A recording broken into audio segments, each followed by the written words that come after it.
Well, as you can maybe see, the polytunnel is not much of a polytunnel anymore. It's more of a shade tunnel. The plastic has come down. But we were kind of rethinking this whole area with the polytunnel anyway, because the polytunnel has not been that good for us really. The shade, now that we've got the shade up, is brilliant, but in terms of starting plants and stuff in here and getting seedlings to grow, it doesn't extend our season very much, because it doesn't keep the nighttime temperatures any higher than the outside. That's just a thing about polytunnels, it's how they work, which I didn't really realise. I think we're going to take the shade material down. Sorry to our volunteers who very kindly put it up for us. But now without the plastic to support it, the shade material is not really working, it's just too saggy. So that's coming down. We're going to fix up any bits that are broken. We're going to put cattle fencing over it. It's going to be a shade tunnel because of the things that we're going to grow up the cattle fencing. Pumpkins, squash, cucumbers, vining things, stuff like that. This is our new plan for raising seedlings. Cold frames. Alright, thank you Santi for being so patient while we did that. We have been so happy with our little greenhouse bathroom this winter and spring. Without any heating, it has been keeping the nighttime temperature at about 10 degrees Celsius, even when we dropped into the minus digits outside. This is thanks to the thick stone wall at the back, which absorbs the heat during the day and slowly releases it overnight. I was able to start peppers, tomatoes and aubergines in here from February, which was brilliant. However, it is still a bathroom, and after the seedlings had been potted on, they needed somewhere else to live if we wanted to have a square inch of floor space left in here, so we decided to take the idea of thermal mass and apply it to the cold frames.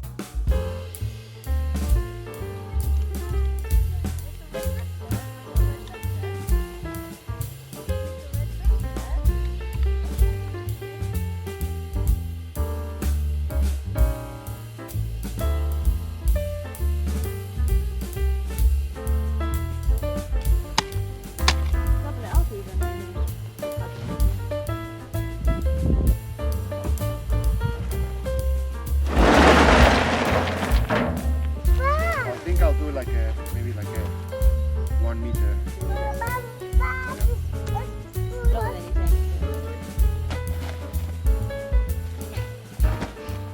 So this is our temporary cold frame, which is kind of fine, but it's not ideal because the bales at the front cast some shade, and it's not easy to lift this thing up to water them, but it's doing okay for now.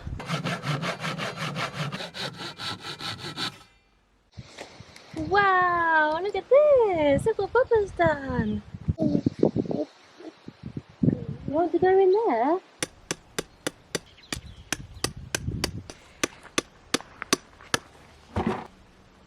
We decided to build a solid back wall for the cold frames, partly for added support to protect them from the wind, but primarily as thermal mass. We used a form and filled it with loads of stones, using a lime mortar in between to bind them together, hoping that the stones would act like the back wall of the bathroom, absorbing heat during the day and releasing it at night. Obviously this wall is nowhere near as big and thick as the bathroom wall, so we will have to see how much it actually manages to raise the temperature, but even a couple of degrees could make a big difference. Given that everything will have germinated in the bathroom, these cold frames are more about protection and lots of warmth and light to help the plants grow, rather than reaching specific minimum temperatures. Put big rocks in there, don't get splashed.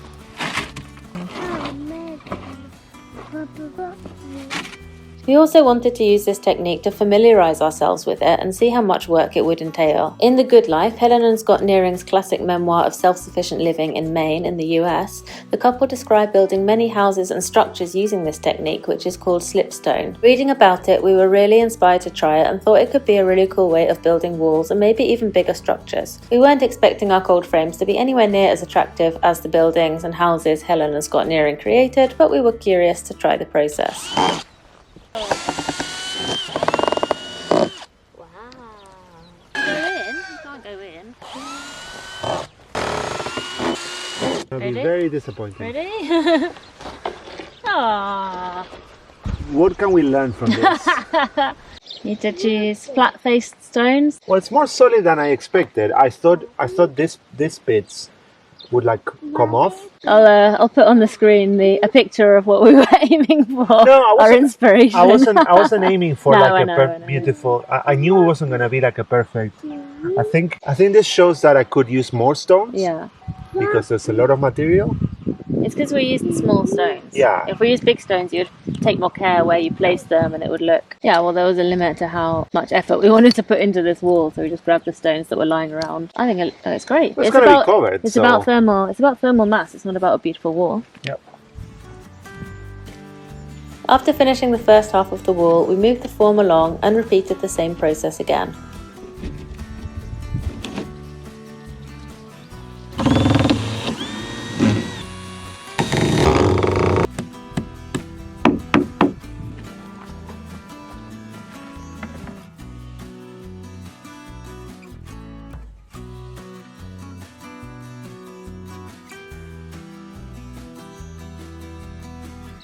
Wow, that looks great. Yeah, that's gonna be so cool. Big one, big one, big one.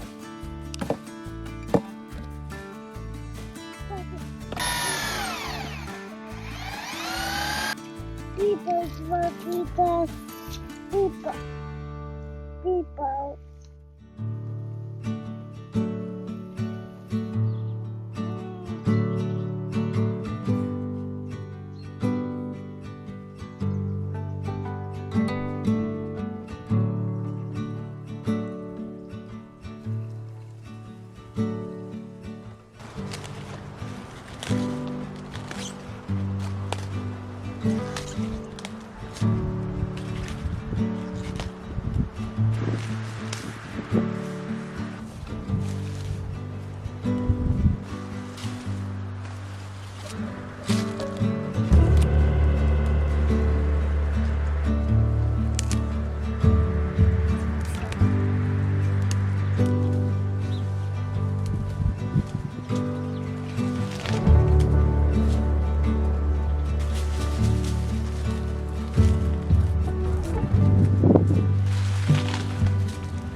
Meanwhile, in the garden, it was time to tackle the enormous stump that had been left behind after taking down an olive tree a couple of weeks ago.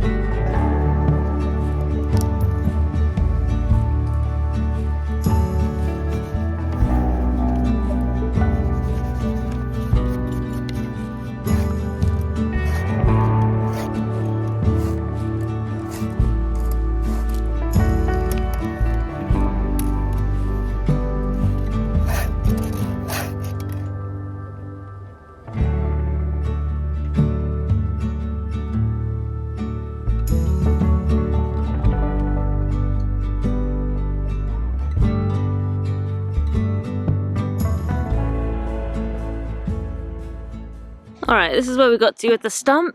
It was quite tricky, as you can see. We've really had a go at it. Mauro drilled some holes in the stump that's remaining. The idea is that they will fill with water and sort of rot it from the inside. This is the best we could do, I think. I'm going to see if I can chip away at this little bit with the axe. This is the only bit that's like sticking up above ground level, and then if this is all underground, then I'm happy, don't have to see it. I don't know if that's going to work, but I'm going to give it a go, and then we can start building our beds around here, and of course plant our lime tree.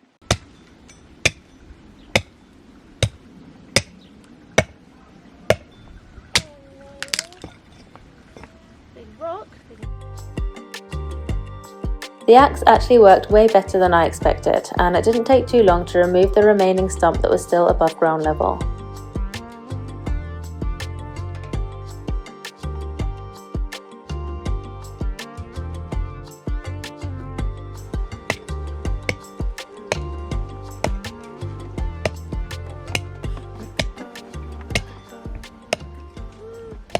Alright, That'll do. I'm actually quite surprised that that worked. I think that's going to be mostly invisible now. Finally, it was time to plant the lime tree. Alright, this is our lime tree. We've actually got 2 lime trees to plant, but I don't think I can fit 2 in there. These are the last 2 citrus that we're going to plant.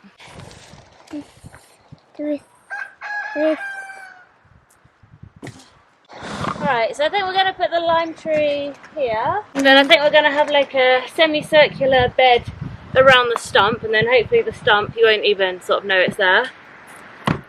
It won't be... Santi? It won't be in the way in the middle of the bed, it'll just be... I don't know if you can hear me. Anyway, it's too windy. Yeah, so we're going to have a little semicircular bed around here because I really do need more garden bed space. And under that tarp over there, we'll be able to have another bed, which we did have originally, but we got rid of it because it just kept getting trampled when we would harvest the olive, or try to harvest the olive. And we collect up all this wood, all these bits of wood, all these chunks of wood, put them all in. We burn these in the fire. Down. A couple of people mentioned that we should have left the trunk, or at least some of it, to use as like a lever and help lever the stump out. That's a really good idea. We didn't think of that, obviously, but I thought I would mention in case it helps somebody else. I don't know if it would have worked, but it would have been something we could have tried. Pick it up. That bit. Right.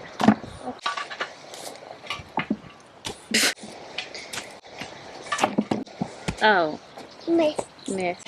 Got it. Yeah, let's go.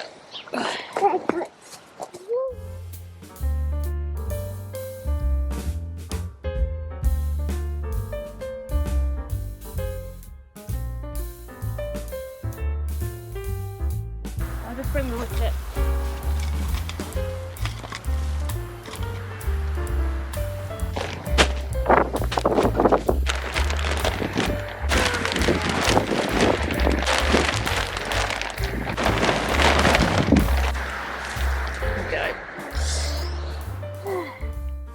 Right, I've just finished treating the wood that we're going to use for the frame of the cold frame, and now we're going to look at the cold frame and figure out how we're going to use it, what bits are going to go where. We've got a whole range of different sizes and lengths of wood that we can use, and we get to take off the form from the second section.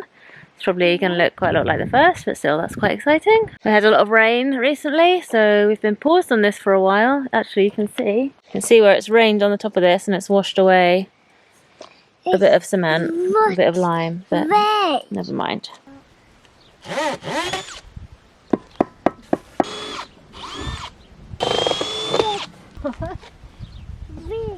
What do you think? I remember putting that one. Yeah, so, yeah, I mean, I reckon, like, have a frame, like, up to there. I can't really reach much more than that, so I feel like... 80? 80, yeah, that'll probably be fine.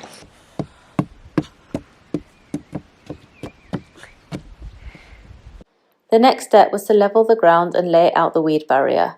Rather than one long cold frame, we decided to make 2 smaller ones side by side based on the size of the polycarbonate panels and the maximum size roof that we wanted to be lifting up.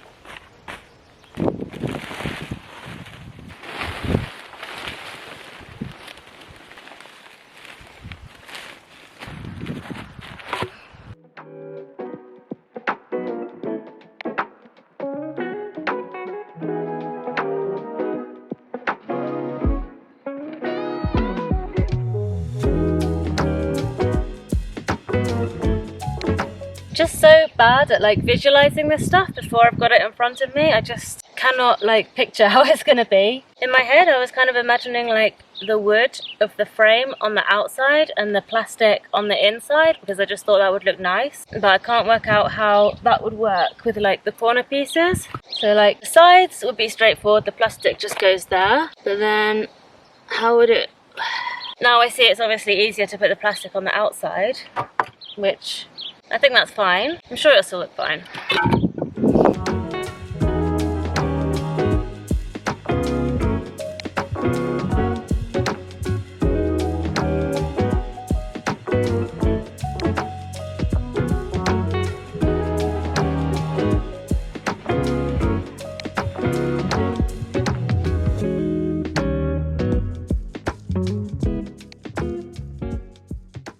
Okay, we have a frame. That is actually looking not too bad. Oh, mud all over my camera lens. I have the deluded idea that we might actually be able to get the plants in here tonight. Haven't really thought about the lid situation yet, but yeah, maybe we can get the sides on.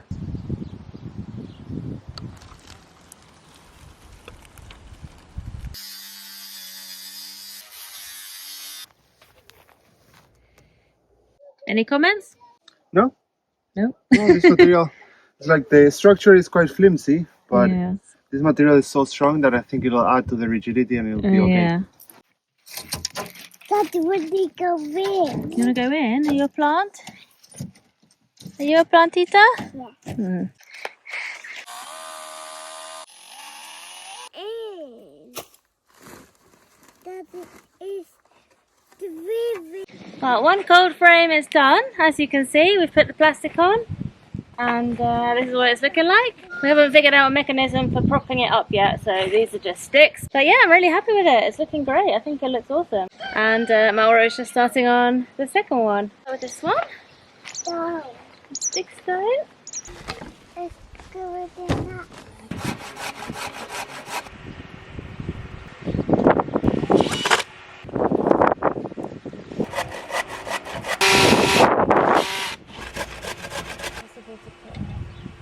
In no time at all, the second cold frame was taking shape. If these work out well, we'll definitely be repeating this modular design, perhaps extending this wall and adding a further cold frame or two along here, or maybe just taking this idea and repeating it in another line in front, or on the other side of the polytunnel.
Whilst Mauro finished off the final lid, I began potting on some pepper seedlings, which would imminently be moving out of the bathroom and into the cold frames.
Here we go. You would never know that an olive tree stood here, would you?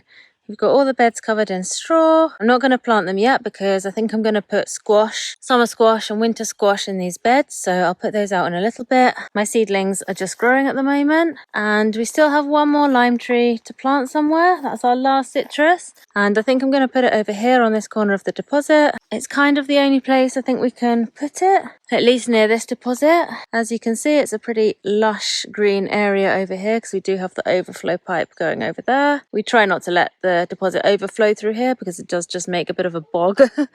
Very wet, out of control area here. Here's my garlic on the corner, nearly ready. Well, not quite, but June I usually end up harvesting the garlic. And here on this corner, if I can tidy this up a bit, I reckon I can put the lime tree just in there.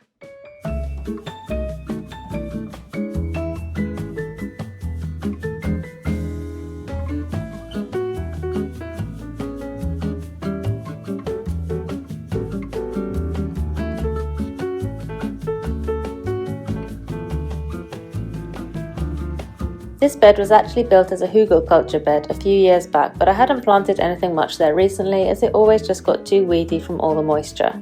After tidying it up a bit and digging out some roots, it was time to plant the final lime tree.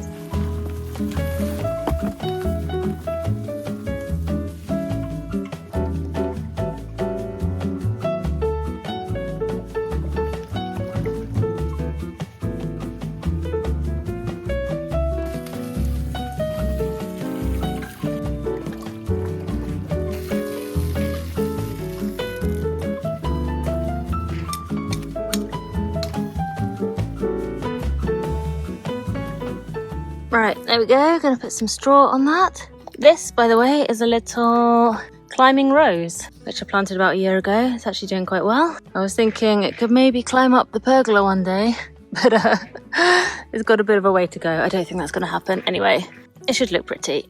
With the lime and the grapefruit trees all planted and the cold frames full of seedlings, we were well on our way to an abundant summer season. My potatoes are all coming up, the fruit cage is looking amazing, and we have honestly been eating broad beans every day for a month at this point with no end in sight. Which is amazing, because I look forward to broad bean season so much. It's one of the few vegetables you just don't really find in the shops at any other time of year, or even at this time of year to be honest, which really teaches you to appreciate it when you grow it yourself. If you'd like me to share some of my favourite recipes for broad beans, let me know because I have collected a fair few at this point and I'm always happy to share the humble broad bean love. Talking of recipes, let me know if you have any recipes using limes other than lime pickle because I'm starting to think maybe 2 lime trees might be too many for one family, but we shall see. Anyway, that's it for this video. Thank you so much for watching and we'll see you in the next one.